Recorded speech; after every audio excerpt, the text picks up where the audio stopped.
থাকতো। পাস হয়ে গেছি জানো? পাস হয়ে গেছি? পাস হয়ে গেছিস তো ভালো কথা। তো এইভাবে গামছা টানার লাগে, লুঙ্গি টানার লাগে। আমি তো পায়ে পড়তেছিলাম। পায়ে পড়বি তো ভালো করে পড়, কিন্তু আমার লুঙ্গি দিয়ে টানলি কেন? আমি পান খাইছি তো, এখন আমার লুঙ্গি দিয়ে গামছটা নষ্ট করে দিলি। আমার জ্বর আসছে। ইনো কাকা পান খাও। পান খাচ্ছি আমি, পান খাওয়া মিষ্টি খাওয়া যায়? জ্বর। এই,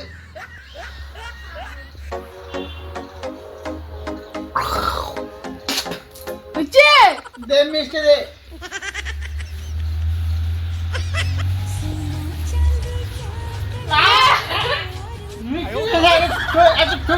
মিষ্টি কেন? এটা গুলাবের চিনি মনে হচ্ছে, মিষ্টি না। চিনি তো মিষ্টি হয় জানো না? মিষ্টি কথা চিনি খাওয়া মানছে, তার মধ্যে ফেলে গেছিস।